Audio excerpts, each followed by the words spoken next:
This episode of our podcast is brought to you by Dulaban Insurance. If you live in Ontario, Canada, and are looking for the best price and coverage for your Tesla, give Dulaban a call at 1-855-385-4226 or visit their website at dulabaninsurance.com/Tesla.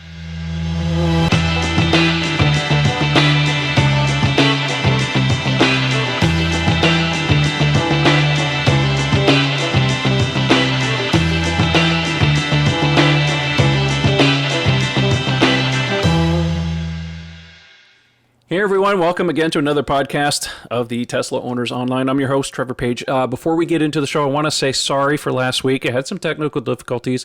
My bad. My software is very persnickety about the order that I launched things in. Persnickety, yes, exactly. But I've got it all figured out. So this week we're going to kind of reprise where we left off last week, and we have some new articles and things to talk about, of course, since the things that happened last week. But before we begin, I want to bring in my co-hosts, Mr. Ian Pavelko and Eric Camacho. Gentlemen, how is it going this evening? Good evening, everyone. It's going fine over here. How about you guys? Hello, world. Hello, world. Programmer's first few lines of code. That's where that comes from, by the way, if anybody knows. True. Yeah. How's the weather been, guys? I mean, finally, spring, early spring has finally sprung where we are here. It's been rainy and stuff, but we had some good weather the last couple of days. I had the roof reshingled a few days ago, so things have been looking very good. And yesterday it rained all day, so as you can see here, there's no rain coming in, so the roof guys did a good job. But today's been sunny, and it's looking good for this weekend. It's been frustratingly cold in Montreal. We keep getting some reasonable, 50, 60, mid-teens Celsius days, but it's been raining like crazy, so my grass has gone berserk. I actually was running to finish cutting the grass, and I was charging batteries like crazy to keep the mower going. It was like about 6 feet tall. So, yeah. What do you have, like an EV, like have one of those Egos or whatever they're called? It's the... good God, who makes mine? Is it Greenworks? It's the 80 volt. It's the big monster. Oh, yeah. Like my snowblower. Yeah. That thing that's great. It's fierce. It'll cut trees. I mean, it's unbelievable. But even it's reaching its limits right now. How are things on the surface of the sun in Florida there, Eric? They're scorching. Thankfully, we haven't had a lot of humidity. I was in Orlando at Disney over the weekend, and it was... I think like mid-90s during the day, and I think the heat index was 103 at some point on Monday, so it's pretty hot. But I will say really quick before we get into this, my thoughts go out to all the folks here in the U.S. and the Midwest who are dealing with a massive amount of tornadoes. We've had now, for a record, 12 consecutive days of at least 8 tornadoes per day in the region. So if you're listening to the show and you're from that area, our thoughts are with you. Hopefully everyone's safe and sound, that you're taking precautions. Listen to your weather forecasters. But yeah, it's pretty significant weather we're having here in the U.S. and I've seen quite a bit of clips all over the place, where people's, I mean, the tornadoes, the hail. Yeah. And they say climate change isn't real. So I got news for you. I beg to differ. Yeah. Well, having said that, we have some Tesla news to talk about, so let's dive in here. So Elon has taken to Twitter, and he's saying that there are more games coming to the cars very soon. They are porting the Unity engine and Unreal engine. So those of you who want some more fancier video games, they are coming relatively soon. He didn't give us any kind of timeline. The other thing to remember, though, too, is, and he didn't clarify what platforms is he bringing this to. I have a feeling, personally, just based on my experience with my particular car, because I have the older MCU, which is the old Tegra-based system, I don't think the Tegra system is going to be able to handle this. So this is, I have a feeling, and I don't know this for sure, but I think this is more towards the cars that have the Intel CPU. So that includes, obviously, all the Model 3s and all S's and X's produced as of May-ish of last year. So, yeah. Those of us looking for some more games, that'd be cool. I still want Tempest. That's one of my favorites. I don't know why I keep saying that. Yeah. Well, good memories of being a teenager in the early 80s and playing video games with my lunch money. I starved myself to play video games. We all did that. Yes, exactly. I mean, if you had like $2, you could spend hours in an arcade just playing a quarter at a time. Well, I'll tell you, when I was at that age, my brother and I used to live across the street from a high school. Of course, one of the teenagers did back then. Of course, they would go into the bush across the street and they would drink. So my brother and I got this idea that we'd go across the street and we would pick up all the beer bottles and we would return them for the deposit. Well, we turned that into arcade money. So that's where we spent our money. Lots Cleaning of fun. up the environment and gaming. Major score. Yeah, exactly. So props to my brother for helping out on that one. That was pretty cool. All right. The next bit of information, of course, it's been all over Twitter here for the last few days. It was the discussion of Elon's compensation because what was that Twitter account that said that Elon was getting, paid crazy amounts of money? As it turns out, he's not. So what do you guys think about this? Well, beyond that, there's the New York Times article that featured this, saying that, he had the highest compensation package of any CEO. And that's okay. Yeah, if he gets to the final valuation of the company, he will be awarded what will be. But the entire article is positioned to make you believe that if this is an annual salary, he's exceeding everybody else. It's not the case. He's making minimum wage right now, and I think he just tweeted out today at the end of it when he puts in he has to refund his expenses, whatever. He's net negative income right now in Tesla. It actually costs him money to work there. So what a load of crap. Mm-hmm. Yeah. So Business Insider sort of picked up on the story too, that according to a report on CEO compensation that was published in 2018 specifically for the New York Times, they reported that CEO Elon Musk was paid nearly $2.3 billion with a B last year, which is more than the next 65 highest paid CEOs combined. Now, on the heels of the story, somebody on Twitter said, basically telling Andy Kearse, who wrote the story for Business Insider, asking for an explanation, claiming that Elon made $0 in 2018 unless the stock was $600 per share. He made the state-mandated minimum wage and then donated that, and he had zero performance compensation. So he didn't really make anything in terms of that amount of income. So then Elon responded to this particular tweet saying that he paid most of his Tesla-related expenses too. So Tesla last year was actually a net negative compensation for him. So our friend Tesla Tunity, Michael, had responded to Elon's tweet saying the misinformation people spread is out of control, to which Elon is now exploding Michael's phone with notifications by saying, the fear, uncertainty, and doubt propaganda campaign being pushed by those betting against Tesla has reached new heights. So it's understandable that this is sort of a media war back and forth between misinformation and whatnot. But again, we're seeing misinformation in every aspect. This is not exclusive to Elon and Tesla by any stretch, but it is at the point where any article that has that kind of a gotcha headline is going to spread very quickly, despite how much truth there is to it. So I would say take it with a grain of salt. He's telling you, listen, I've really lost money in Tesla last year. But again, anything that gets you clicks is worth baiting everybody. Yeah. I've noticed a lot of it. There's a lot more noise lately. I mean, it comes and goes in waves, but lately it's just been like, really? Like this again? I thought this was like gone. But maybe with the Q2 numbers coming in soon, because we're looking at some massive deliveries. Of course, there's been a couple of leaked emails that have been going around. That they've been twisting the words, which is, of course, that's what the trolls like to do, of course. Mm-hmm. But hopefully with the numbers, I mean, the thing is I think things would be tempered a lot better if they had record numbers of deliveries and, of course, some profits. So I think in Q2 we're going to get one of the two. Maybe later in the year, maybe we'll get both. All right. Moving along here, the next thing we want to talk about here is the Consumer Reports article that came out talking about autopilot. Now, of course, this has been on the internet quite a bit. This is courtesy of on the Consumer Reports site.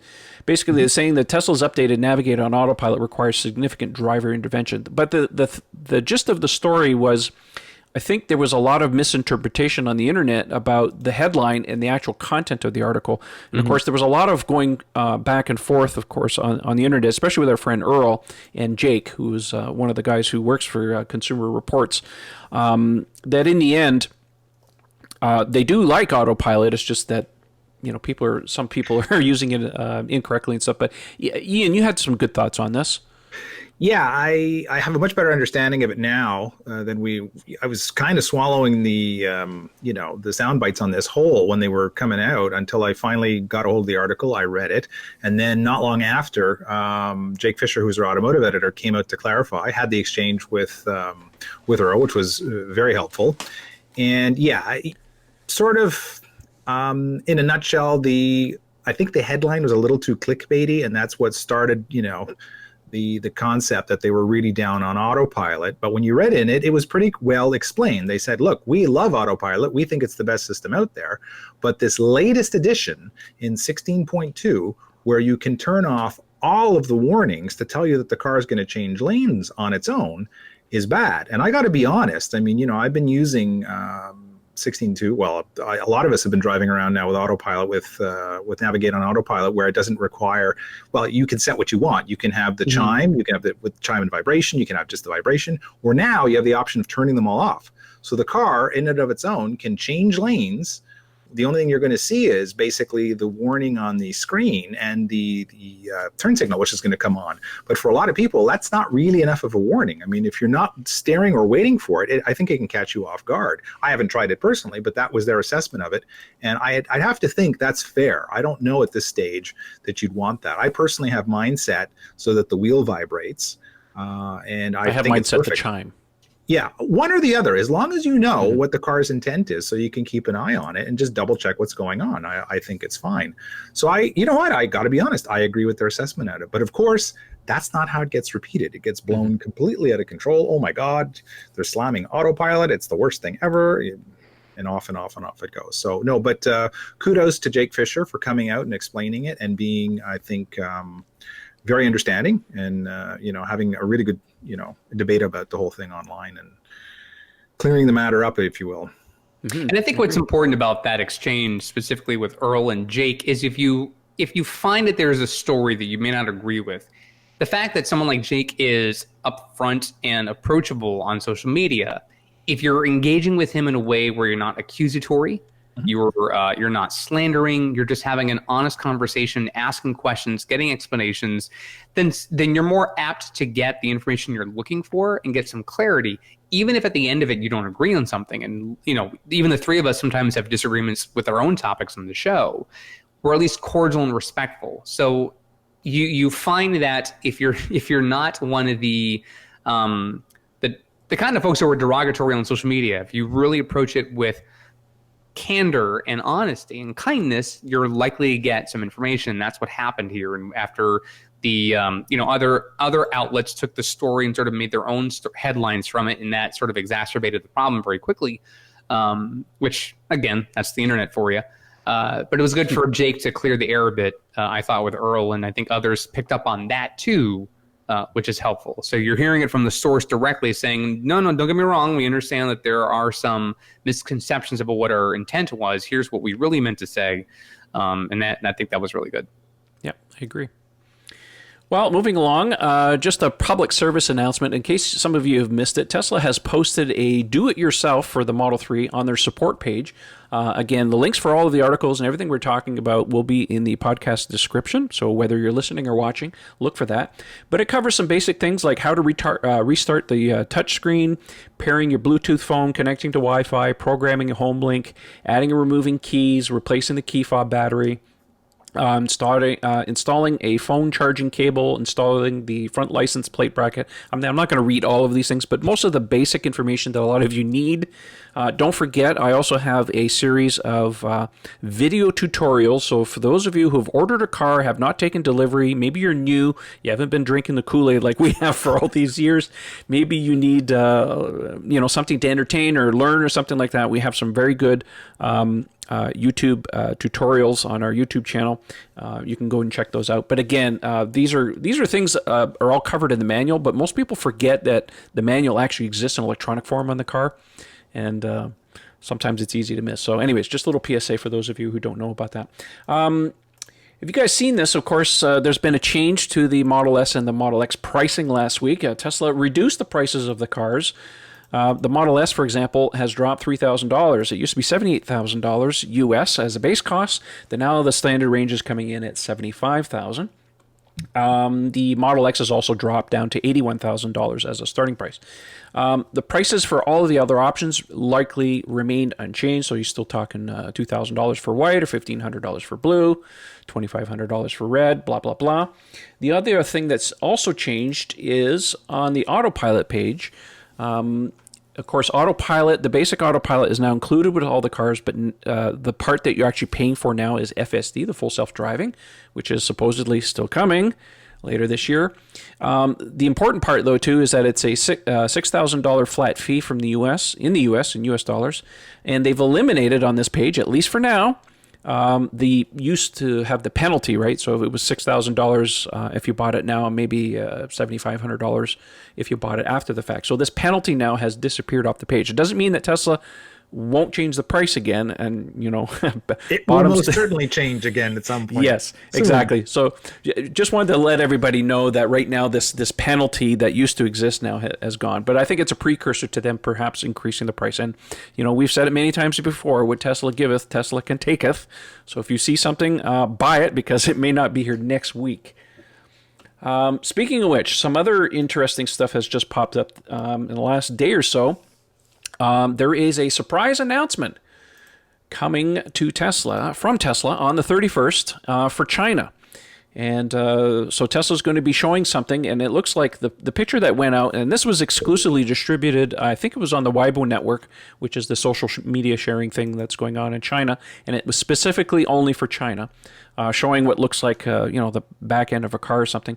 I hopped on Twitter, and I think personally, it's a Chinese-specific Model 3, lower cost, and the consensus seems to be, since then, because there was some other stuff that popped up, and through some translations, that they have a guessing game in China as to what the, and this is Tesla sanctioned, by the way, trying to guess what the price of the Model 3 is going to be in China. Of course, there's been a lot of numbers throwing around. So I think that's what's going on. They're going to introduce the China-specific Model 3 that's going to be built in the Gigafactory 3, and they will be announcing pricing. So look for that in a couple of days. So for those of you looking China for perhaps the cheaper Model 3, most likely this will be the standard range, because Elon did say that the higher end spec cars would still be made in North America and shipped over to China. Trev, I actually have the inside scoop on this. Oh yeah, you do? I'm going to let Maybe I missed everybody it. in on this. It's a long wheelbase 3. It's a Model 3L. Really? No, I'm yanking you. I'll tell you why.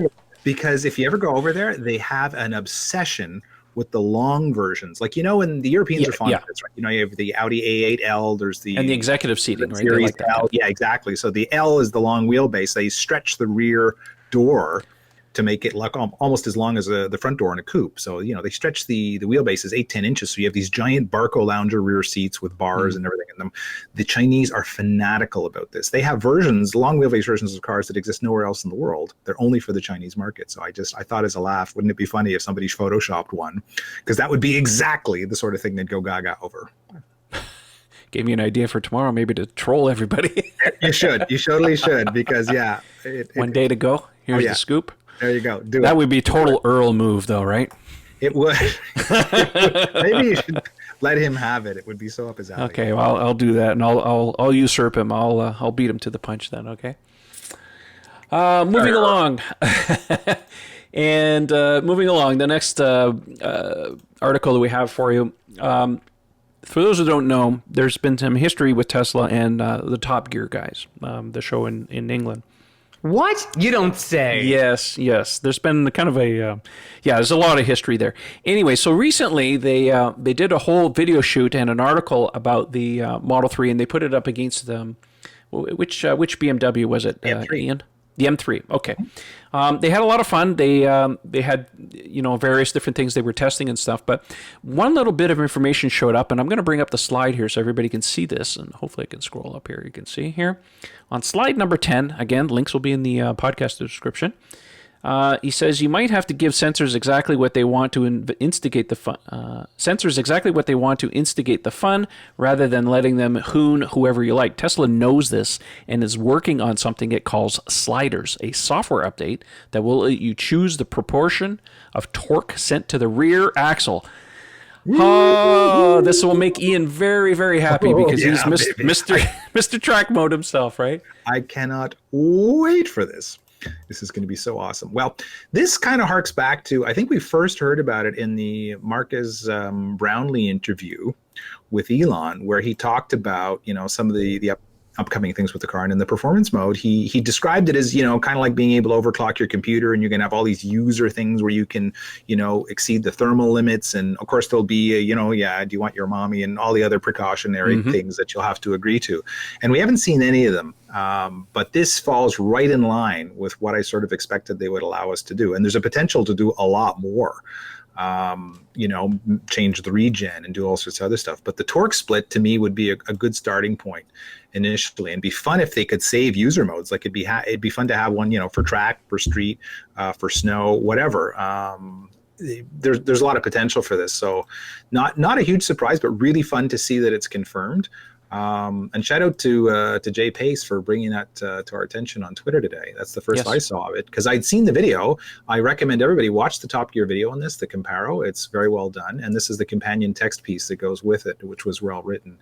And I love the premise of it. It was like, okay, so, a little over a year ago, Elon tweets out, we're faster than the M3, which is in gearhead, or petrolhead, as the Brits would say.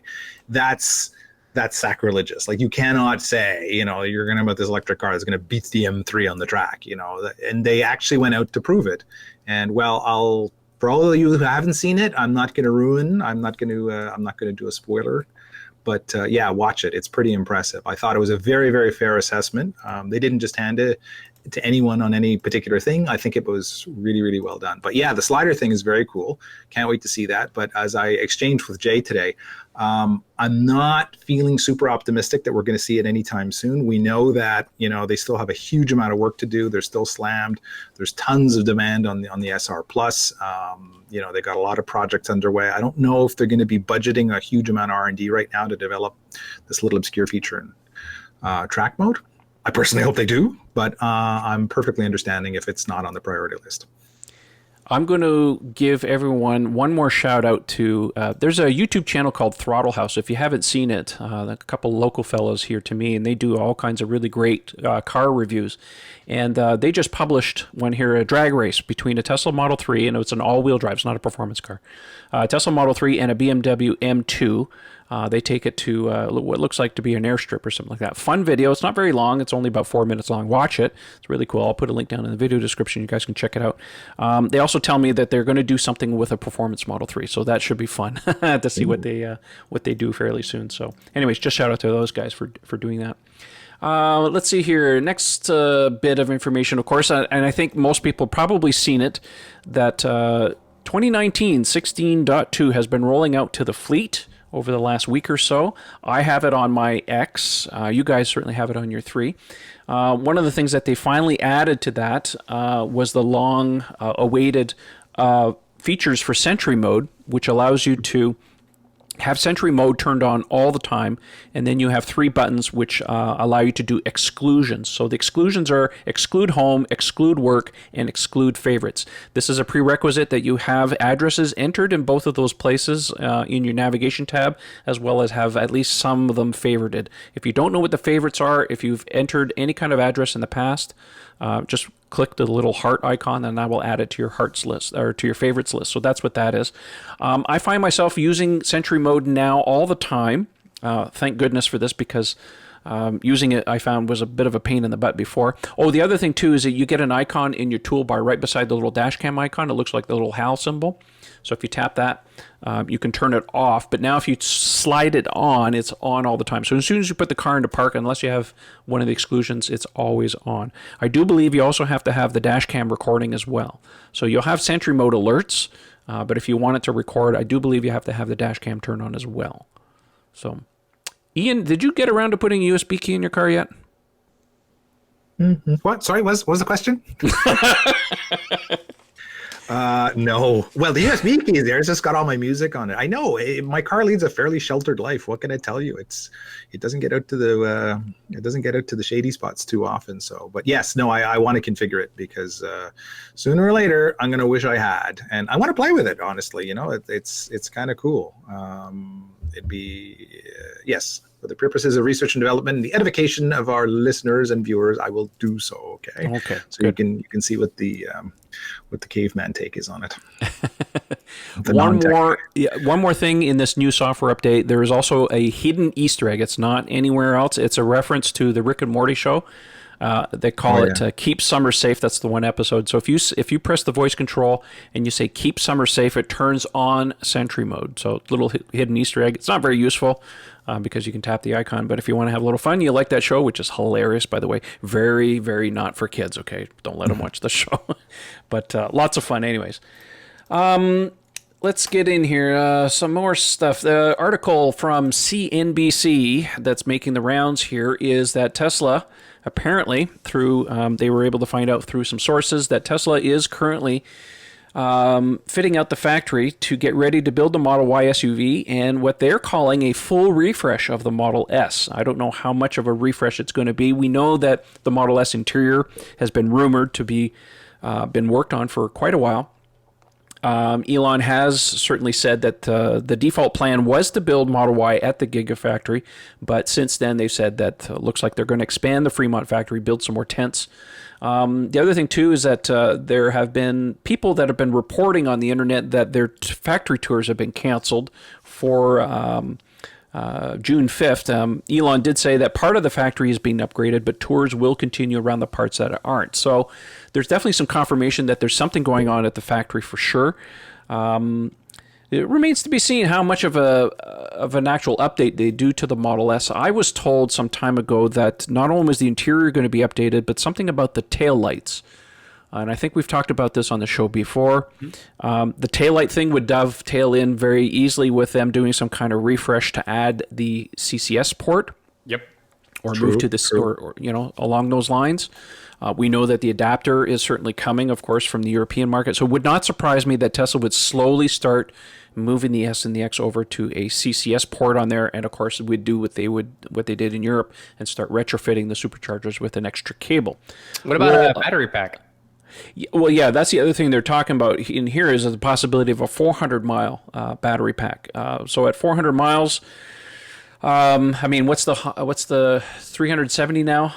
The 100 kilowatt hour battery pack on the Model S. Exactly. So another 30 miles. Do we know that are they able to squeak just a little bit more out of this, or are we talking about a completely new battery pack with 2170s? Don't know. We don't have any inside information, but if it does happen, that will certainly drive sales. Hopefully, if they can get this car built and stuff sometime in the third quarter, I think we're going to see a lot of people upgrade. People that wanted, maybe a newer Model S. I know I have several friends that they're at their lease ends of their Model S's, and now they're like, do I get another Model S? Do I get a Model 3 now? A lot of people are saying the Model S certainly needs a refresh. I think the Model S exterior is aging quite well. It still looks great. The interior, I mean, all things said, we've talked about this so many times. The model, you don't need to be a rocket scientist to see where Tesla's going with the interior on these cars. I mean, the Model 3, we saw the semi-truck, the horizontal screen thing. That's where things are going. That the new HVAC system and stuff. So that's a given. It's just the quality of the materials, the fit and finish. I mean, they did say that they hired that guy a few years ago from Volvo to help them with the engineering. I don't know if that's seat design specific or he was there to actually help out with their seat factory, which is just down the road there from Fremont. So we'll keep an eye on this. As soon as we know more, we'll certainly report on it. But it bodes well. I think they have. I mean, the thing with Tesla is that it always looks like they're operating by the seat of their pants. But when they actually bring out the actual product, you go, oh, they did have a plan after all. Yeah, imagine that, right? Anything else you guys want to add to this before we move on to just one more PSA before we get into the No, questions? you're doing great. We're just here enjoying the show. Go ahead. All right. One more thing I just want to put out. For those of you who may be looking at an S or an X, if you're looking at inventory cars, we're not talking about the latest refresh, but if you're looking at a car that has some inventory, you will get free supercharging added to those cars. Now, it's only for the duration of the ownership of the car. It's not transferable, so it's just like the current program. But they're adding free unlimited supercharging to those inventory cars. So that's a pretty good incentive for some people to be able to pick up one of these cars, in addition to perhaps any discounts you may or may not get on those cars. So just wanted to let everybody know that that is still there. By the way, today is May 29th, and who knows, by the time maybe you still listen to this podcast, the 5,000 mile / 7,500 kilometer free supercharging bonus that they gave us until the end of the 28th has been carried over one extra day. I think Elon said on Twitter that they had some problems, I guess, with time zone problems or whatever on the website. So they've carried it over until the end of today. So you still have a little bit of reprieve if you want to get it on that. Use somebody's code. Doesn't matter whose. Just use one. Get yourself that extra bonus. Mine? How kind of you. That's very sweet. Next week, we'll see what happens to the supercharging. Likely, it'll probably drop down to, what is it? Was it 1,500 miles or 1,000 miles? No, 1,000 miles or 1,500 kilometers, yeah. Yeah. All right, well, that covers most of that stuff. The next one we really want to talk about before we get on to viewer questions here was this news article that came out that apparently Apple had tried to make a bid for Tesla in 2013 at about $240 a share.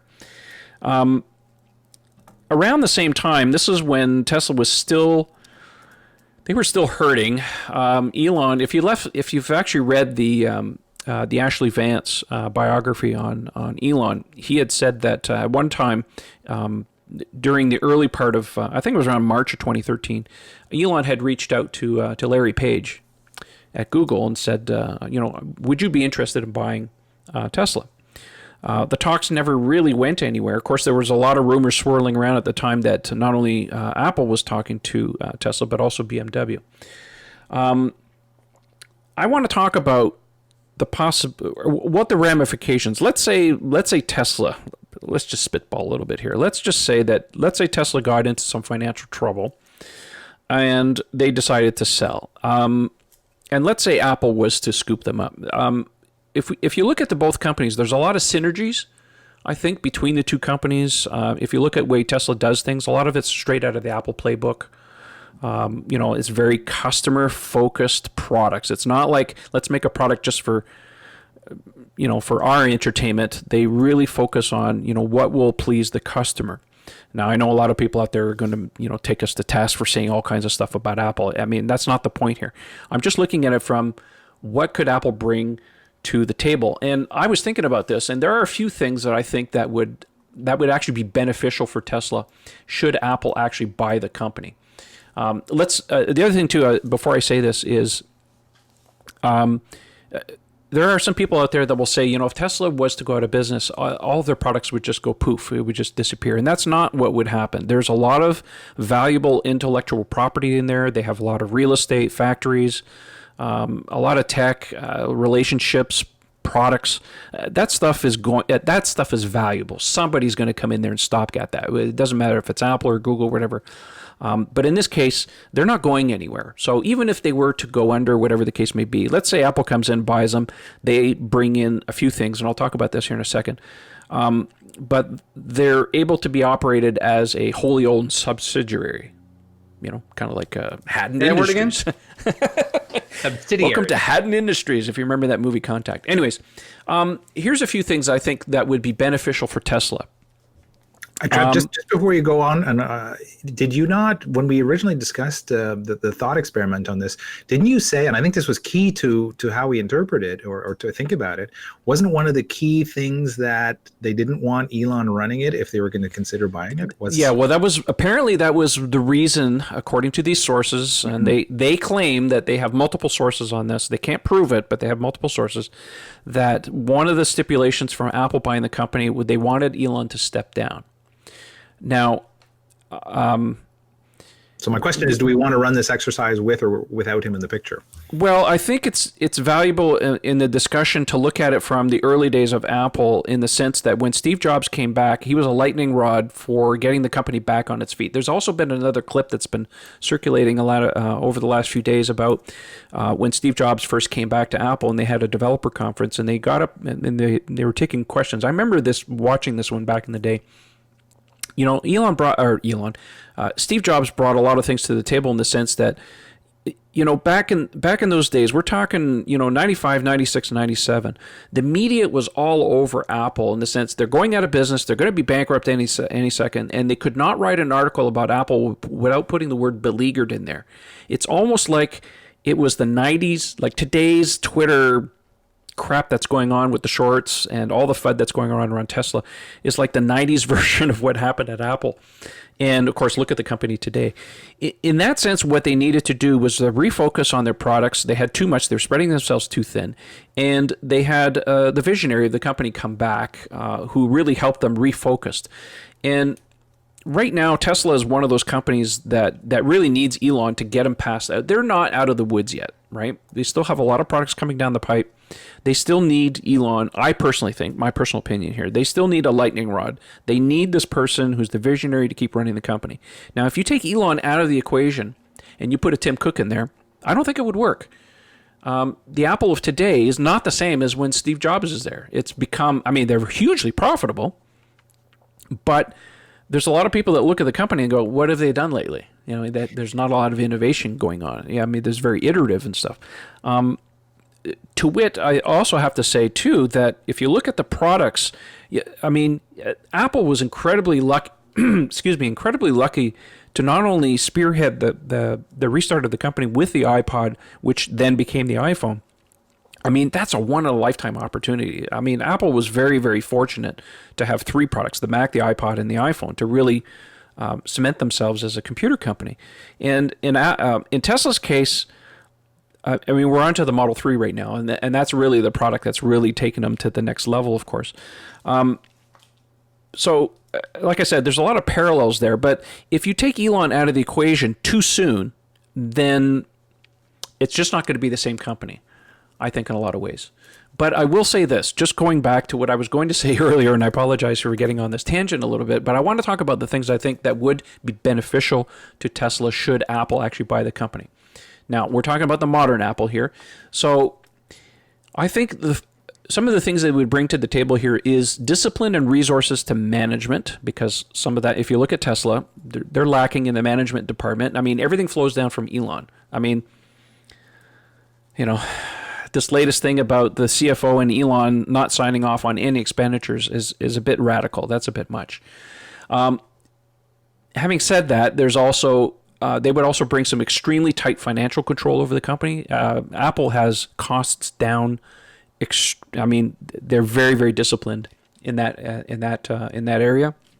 I think the other thing that Apple would bring to the table for Tesla is to keep to their timelines.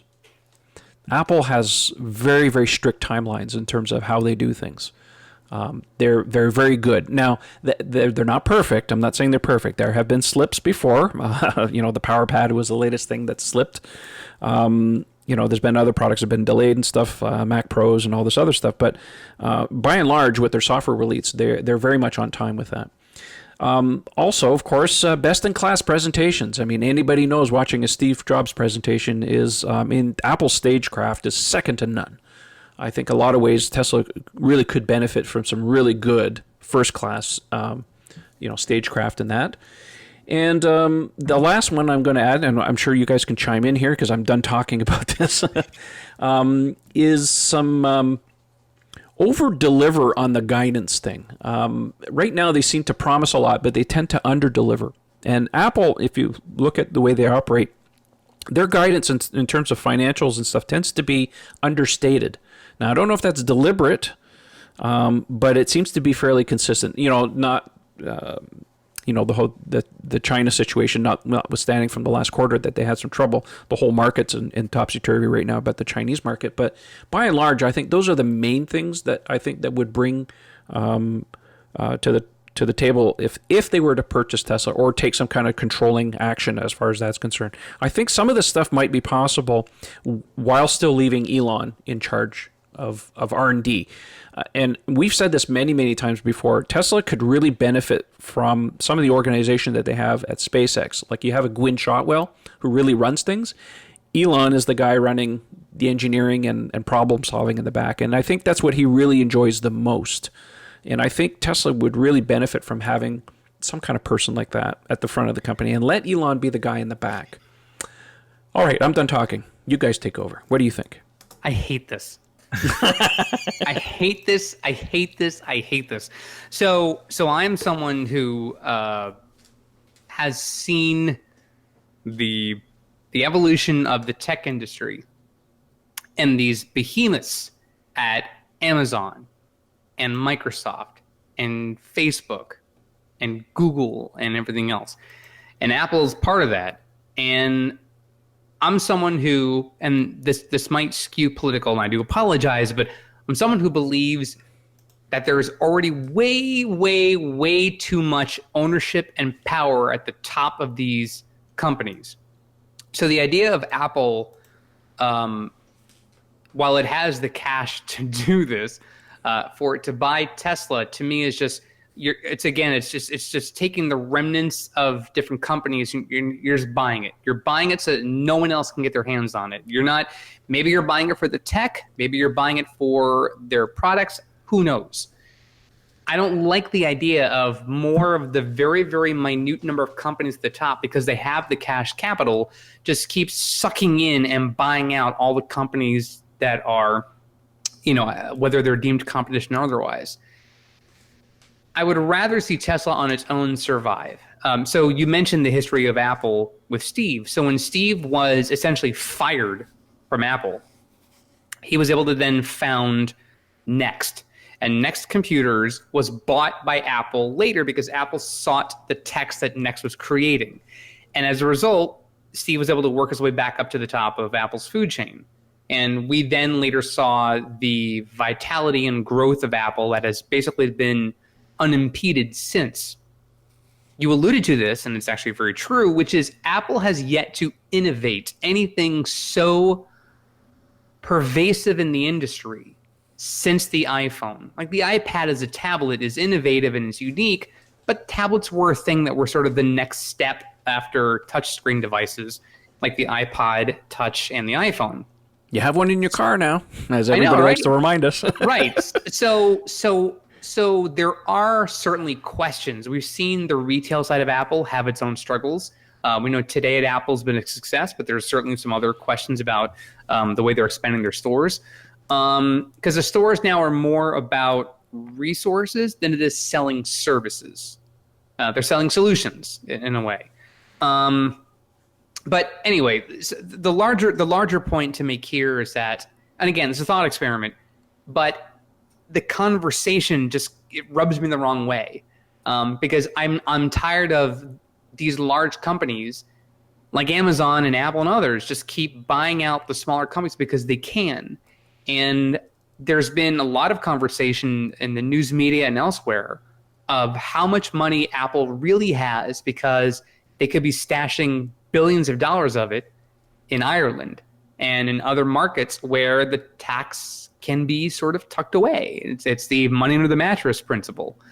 So I'd rather not see this. I understand a lot of the points you brought up with resource management, timelines, presentations, financial control, and all the like.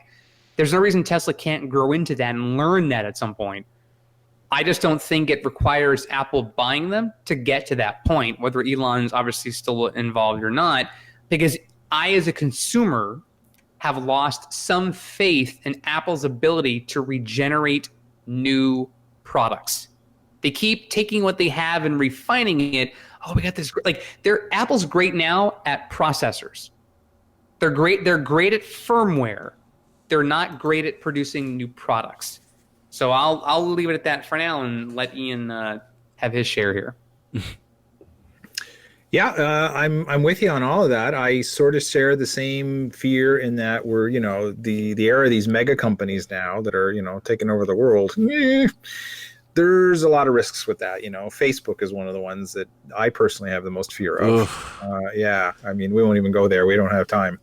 But yeah, to your point, Eric, I share a lot of those very same concerns. Now, in terms of the mechanics of it, how would it work? How would it affect the company?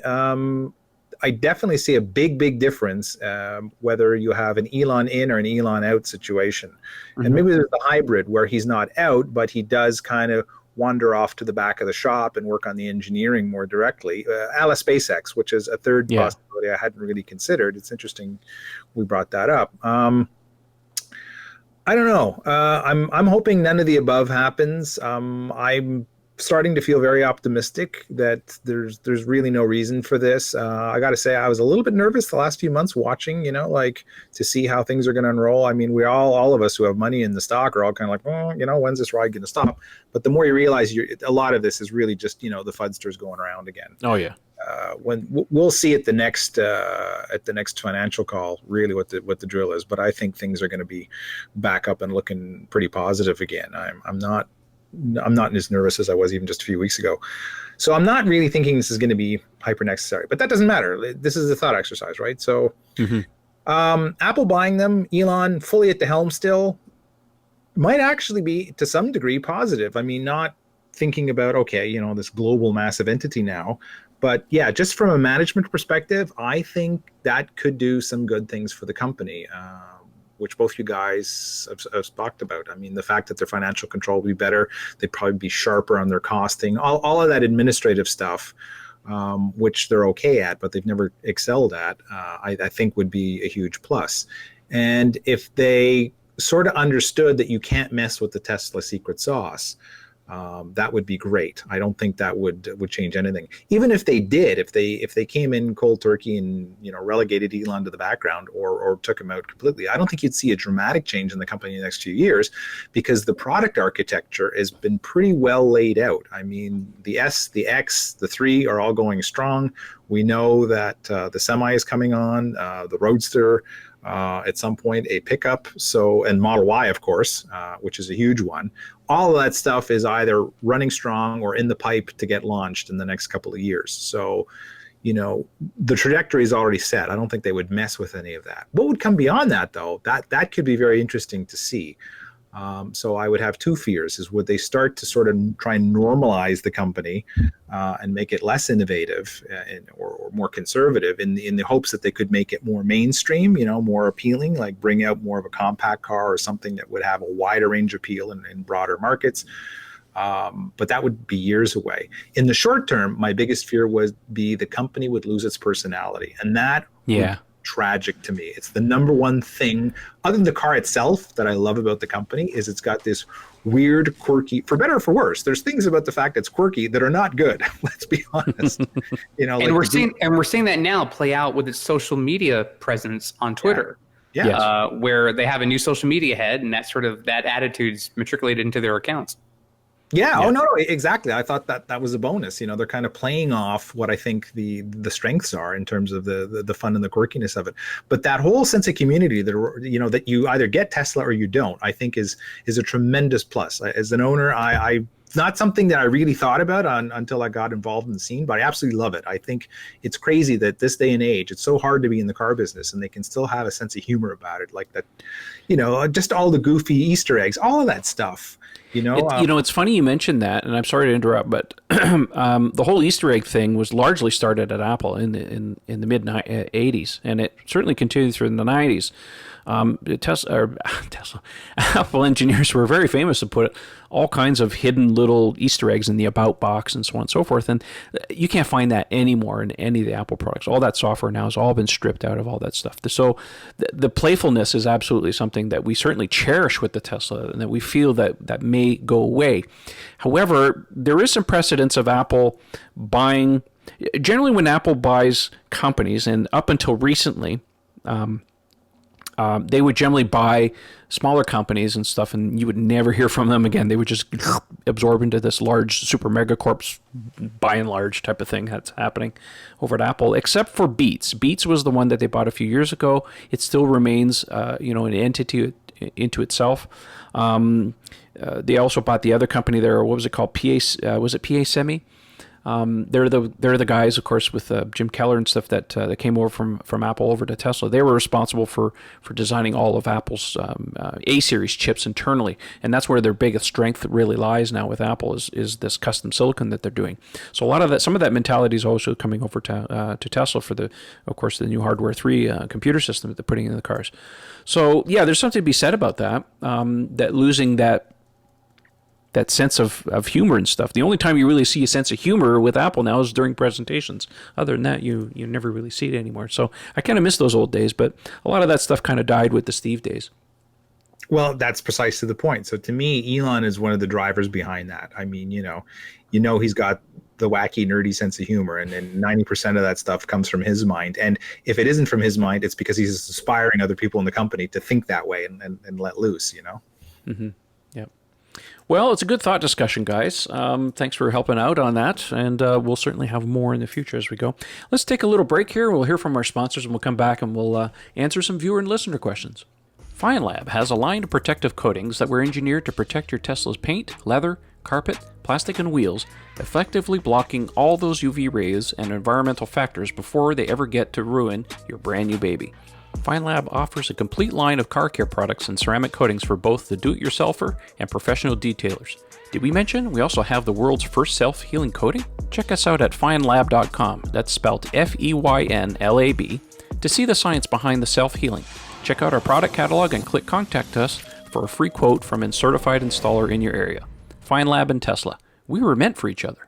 All right, we're back. This is the time where we like to answer the viewer and listener questions. By the way, when we answer these questions, they usually they always come from our Twitter account. So always look for the day of the podcast, if not the day before, where we will put out a Google form where you can submit your questions so that we can answer them online. All right, let's jump in here. The first one comes from Anthony. He says, do you see focusing on the extreme goals like FSD and robotaxis counterproductive to general EV adoption? If so, how do we move people away from the anti-autonomy ledge and back into a comfy and necessary position behind the wheel of an EV? Oh, wow, that's quite the question. What do you guys think about that? Ian? I think they're two separate issues.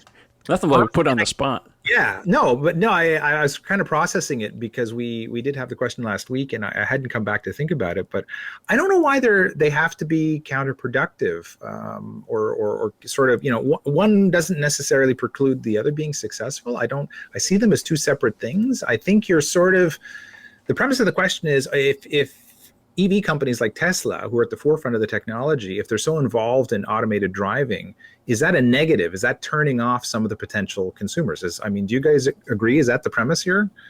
Or is that what we're trying to say? I tend to think it is. Whether Anthony wants to focus to be on producing more vehicles and more cost affordable vehicles to get them to the mass market, they've done that with the Model 3. I don't know. To me, the next step in the evolution of electric vehicles is to put the product on the road, but now take the product and through software, make it better. You don't buy your mobile device, walk out the store that day and go, okay, well, this is my phone forever. The company that produces your phone, whether it's an Android or an Apple phone or what have you, is going to provide you updates to make the phone better. You're not changing your device every week, but you are going to get a newer features and whatnot. Why not do the same thing with the car? I don't understand. If you have essentially a computer processor in both these devices, why not then improve the solution? Furthermore, I look at this in the more global landscape, which is it's about safety. Because yes, absolutely. If the computers are designed to make driving a seamless adventure where you don't have to think about it. If you're tired, the car can do it. Like, it's just you get in, the door locks, you put on your seatbelt, the car goes and it does its thing. It's all about making cars safer and having less fatalities and less accidents. So ideally, I think it's a good thing for them to focus on because right now they're proving it to do it better than anybody else. Mm-hmm. Yeah, I think, if I go back and I reread the question, and I think the basic idea is that you have to somehow link the two things, and that the fact that Tesla is pro-autonomy is going to turn some people off. I don't know. I don't think that's such... I don't see it. I don't personally see it. Anthony, it'd be interesting to hear a little bit more from you in the comments as to if you've experienced this in real life when you have discussions with people and they talk about, oh yeah, those Teslas, they're going to take away my drivers. I'm one of them. I'm one of those people. It's like, pry the steering wheel out of my cold dead hands. How many times have I said that on, and yet I paid for FSD because on those rare occasions I want to have a nap and travel at night through the Canadian wilderness. I'd like the car to be able to do that. So, I don't think the two things are mutually exclusive. I personally had a lot of fears at it that have gone back and forth.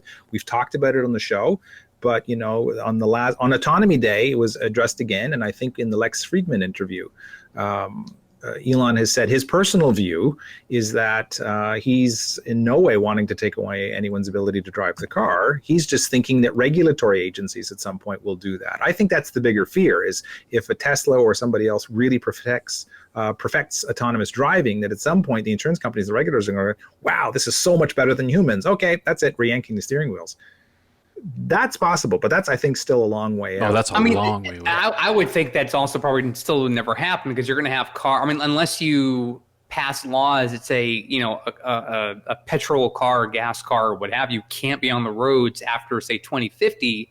Yeah. That's one thing. Now, I would certainly make that a stipulation. If it is a climate change conversation, get them off the damn roads. I'm all for that. If it's about climate change and you're trying to meet certain emission standards, by all means. If you want to get an emission vehicle off the road, by all means, go ahead and do that. But I also think the imperative point to make here is that you could still have the option of driving the car if you wanted to. I mean, if it gets to the point where you have the FSD, you can obviously make it a toggle option. I mean, I remember when Trevor did his video on version 9 of the software. After he got the update, he drove a route in Canada and go, I'm going to do the update and then see how it handles after that. And autopilot had improvements back then. Hell, the NHTSA website talks about vehicle autonomy from levels 0 through 5. So if you have all these agencies sort of alluding to and supporting the advancement of the technology to get to full autonomy, it's going to happen eventually. But if Apple wants to buy Tesla, going back to that conversation, it could be about having self-driving hardware. It could be, General Motors is trying to do something. We're going to look at Volkswagen. I mean, all these companies now are talking about now getting into the game, whether it's producing electric vehicles or if it's about producing the software to make the vehicles autonomous. It's going to happen. Waymo is now trying to do self-driving rigs, basically large wheel trucks. So it's going to happen. I understand the focus is for Tesla specifically for this context of the question. But I think overall, what better way to adopt electric vehicles if you're showing people you can drive it, you could not drive it. Either way, you're going to be in the safest car on the road. It's going to be better for the environment. It's going to be more energy efficient, and they're going to be absolutely fun to be in. So I don't see the problem there. Well, which dovetails into our second question. It comes from Mitchell. He says, do we know who these mythical regulators, in quotes, that will approve Tesla's autonomous driving? How will they come to that position, and what parameters they use to approve autonomous cars? Well, obviously, it goes without saying, NHTSA would be one of the regulatory people involved with that. Obviously, there's going to be lawyers. We do know that at least initially, it may not be done at it could be done partially at the federal level, but I think it's going to be at the state level and provincial level. I know here in Ontario, there have been a couple of companies that have been approved to do their testing on the road. Same thing in California and Nevada. So it's going to be done by jurisdictions unless the feds come in and say, yeah, blanket, approved. But I don't think that's really going to happen. I think even Tesla, for this matter, I mean, you think in a free and open society that Tesla would be able to sell their cars without kind of impedance in whatever state they want. But unfortunately, in the U.S., united doesn't mean anything. All the states seem to have their own rules as to what Tesla can and cannot do. So again, going back to that, I don't think it's going to be at the federal level. It's really going to be a jurisdiction. Even Elon has said it many times before. It's going to be jurisdictions as they allow it and stuff. So it's a little bit of both. Just because I have to do regulatory work with your federal and provincial government sometimes on our stuff. Here's how it generally splits out. When it has to do with the mechanical or technological aspects of the vehicle itself, like the actual safety regulations on the vehicle, so the quality of whatever, the processor, the camera, the seatbelt, doesn't matter what we're talking about. That stuff is generally controlled at the federal level, both in the US and in Canada.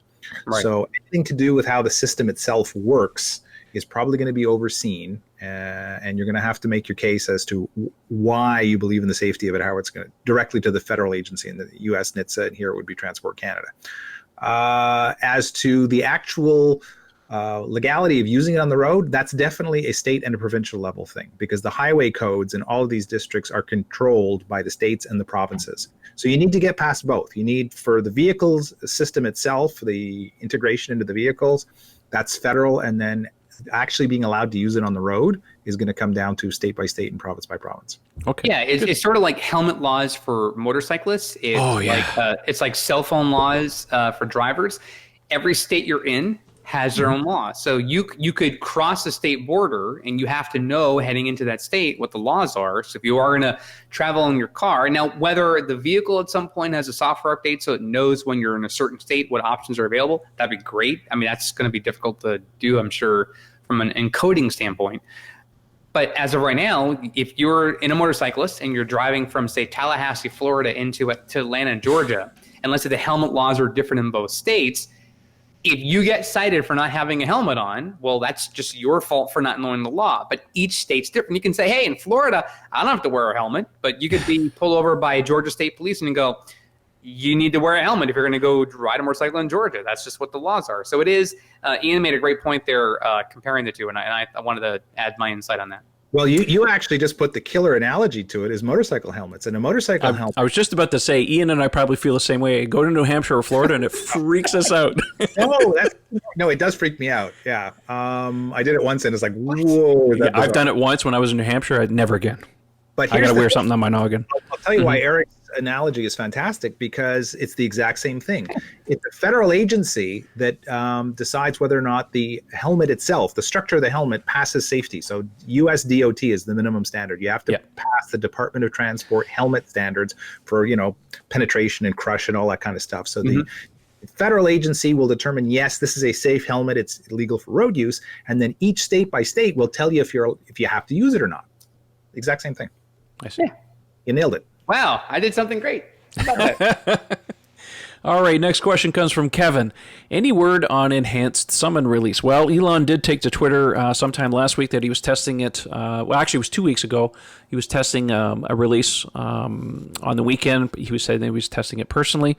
He says it's becoming soon, but, Elon speaks soon. Could be 1 week, it could be 2 months, so we don't really know. I would suspect, and I don't know this internally, we're on 16.2 now. Probably wouldn't surprise me that it would come either in another .16 release, or it could be waiting for like a 17 or an 18. We do know, I've heard 19 and 20 are two other releases that are coming. I don't know exactly when. I haven't heard anything about an 18 release, but who knows. So keep our eyes peeled on that. I think that's one of those features that needs to be needs to be really, really good. You can't release it if it's going to be, shady in any way, because people are going to use this thing. Mm-hmm.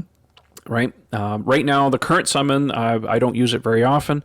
Enhanced summon, I hope, is something that I would really like to use. It'll make a great demo when you're at car shows, that's for darn sure. How much I use it, I don't know. But that's literally one of the features that really has to be, I will say, almost perfect for them to use that. So, anyways, I want to quickly add though that there are now vehicles reported with 16.3 and 16.3.1. So those are another release. So there's two releases. Very, very few number of vehicles have .1, but some cars now, I think about 300 cars have .13. I'm sorry, .3. Excuse me. 16.3. Yeah. Error there. Yeah, 16.3. But the thing is, what some people are reporting is the screenshots I've seen on some of the forums is they are likely just bug fixes from existing releases. So a lot of stuff like ELA and other, emergency lane avoidance. Yeah, yes. All that I still don't have those on my car, by the way. Really? Yeah. Interesting. It's probably just a regulatory thing here yet. Could be. But yeah, it's Ian, do you have that on yours? I didn't check. You're the worst. Anyway, so if it doesn't make the car go faster, it's low on my list. I gotcha. In any event, they could just mostly be bug fixes at this point. So they're probably nothing major yet. Okay. Well, we'll keep an eye on that because that's a pretty cool feature. I think that we're going to see so many videos of that on YouTube. Oh my gosh. Mm-hmm. All right, last question of the evening before we wrap it up comes from Steve. He says, is the new P100D faster with the new motor and bearings? Ian, your thoughts is, I do know that the range is certainly affected by this, especially with the bearings, because they put some new bearings in there. that are quite a bit less friction, of course. Yeah, exactly. You know what? It never even occurred to me to go hunting, and I'm shocked that the usual suspects haven't been out there, like Drag Times and all the rest of them. Doing where's Eric? Like where's all the guys that usually are first to go with these? I mean, is it maybe just a question of nobody's been able to get their hands on one of the new ones to try out a 0 to 60 run? But I'm very curious because we don't know. We know that front motor is definitely more efficient. Is it any more powerful? Maybe it's a little bit less. I mean, we do know that the permanent magnet motors aren't quite so torquey at the very, very, very bottom, like the first few RPM. Yes, that's true. Compared to the induction motors. So I'll be curious to see. I know there's no way they're going to allow the car to be slower. That would be a terrible Well, don't forget, Tesla tends to sandbag their performance numbers a bit, right? So what they advertise, like they're showing here, the standard range is 4 seconds. I'm talking Model S here. Long range is 3.7, and the performance is 3. Add the ludicrous, and it drops it to 2.4. So they've kept the same number on the ludicrous. Yeah, and like I said, they tend to sandbag these numbers because we know, of course, we still, as far as I know, we still hold the Model 3 record of the performance Model 3 at 3.12, even though the official is, 3.4 or something? I got my draggy, baby. I'm waiting for that first plus 25 day. Come on. Back, to answer the question, I guess it's going to be very, very, very, very close. But hopefully somebody will test that and we'll know for sure.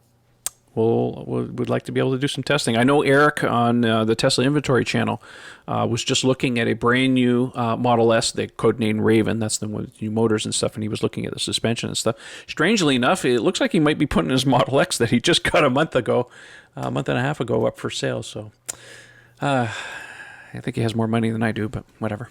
Yeah, well, you're right. I saw that. He did like a little chassis dyno test with some instrumentation, and you had the different curves for basically what you were feeling in the cabin. Well, the suspension is definitely softer on the new system. Oh, yeah. So. It was unbelievable when you compared, all the impact curves for the 3 different systems.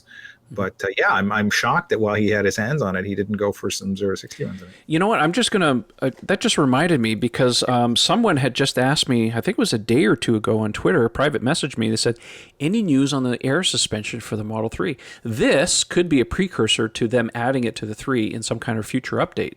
Who knows? Well, there's no commonality. The suspension systems are completely different dimensionally in the rates and everything else. So there wouldn't, maybe for the air pumps, there's a few things that they could share between them. That's a possibility. But I'm just kind of going back on what Elon had said last year. He said that it was coming. Yeah. Now, at what point do they add it? I mean, it will be largely tied to some kind of higher end version of the Model 3. So something like a performance Model 3, an update later this year or something like that. Maybe they could add that. One would hope. Well, that brings it to the end of the show. Ian, since you're on the screen, where can people reach you if they want to have a chit chat with you? Well, just before we get to that, I'm going to give a little special shout out on two things. One of my oldest and dearest friends, Michael Triffin, was the kind contributor of this nice Blue Yeti mic, the very same that Mr. Camacho uses. So if you have noted any improvement in the audio coming out of my house, we can thank Mike for this generous contribution to our podcast cause. And I'm going to reward Mr. Triffin by giving him a ride down to the Tesla store tomorrow so I can enjoy in the fun and greet his delivery? Yeah, it's delivery day tomorrow. Oh, good for him. Yeah. Yeah. So another one, baby. Another one signed up. Another one. Mike with the mic. Mike with the mic. Mike with the mic. So on that note, yes. We'll be there with bells on tomorrow morning, Mike. If you're listening tonight, I know he's now a fervent podcast listener, so he'll be up listening to this the second you put it up the audio tonight. And then to find me, yes, on Twitter at Ian Pavelko. The nickname is Mad Hungarian. The actual handle is at Ian Pavelko. On the Tesla Owners Online Forum, it is Mad Hungarian. Anytime you want information on wheels, tires, and the odd technical tidbit I might be of some use to you, please just tag me, do the Beetlejuice thing. Type it in 3 times so to make sure I don't miss it, and I'm glad to contribute. And finally, if you're looking for some custom Tesla wear, such as the classic Evolve shirt that I'm wearing tonight, yes, sir, for the new here it is. We have the mug version. Yes, love my mug. There we go. The weapons of mass adoption. So you can get all of that on teespring.com. Just look for Teespring, TEESPIRNG. Well, Trev, you're going to put the link. Always. .com, and go to Mad Hungarian's Evolve Wear, and you will find the collection. Great, thank you. Eric, where can people find you on the internet? Twitter.com/ECFIX. And I've now eclipsed 700 followers on Twitter. Woo! I think the majority of them are not bots. So, hey, fantastic. Any fudsters in the list? I produced 0 videos, and I've got 700 followers that want to hear my nonsense. Good for you. Let's build up that count there. Follow EC Fix, guys. Come on, get with the program. Thanks so much. All right. Well, I guess that leaves me as the last guy on the totem pole here. Well, you can find me on Twitter. The handle's at Model 3 Owners. Don't forget to check out the forum at TeslaOwnersOnline.com. My short handle name on there is Trev P. I am the administrator or whatever, so you can tag me on there. And lastly, I just want to say thank you to everybody, our sponsors, Evanex, the guys at Dulaban Insurance, and the great guys at Fine Lab who do the great ceramic coatings. I just had my car control wash done last week, and man alive, is it ever smooth. I love that product. It's really great. And lastly, if you like the show and you'd like to sponsor us and help us out a little bit, you can check out the page at patreon.com/Model3OwnersClub. Whatever it takes, $1 or $2 a month, doesn't take much. It helps out to keep things going, buys things like, big hard drives and stuff to do the videos and store this podcast and pay for the fees. Anyways, enough about all that stuff. That's it for this show, and we will catch you on the next one. Same time, same bat channel, we hope. Anyways, we might do this I don't know, we're going to go back to Thursdays next week? It depends. Scheduling and stuff has been difficult over the last few times, so we work it out. But anyways, thanks for listening, watching, no matter where you happen to be, and we'll catch you on the next one. See you guys. Bonsoir tout le monde.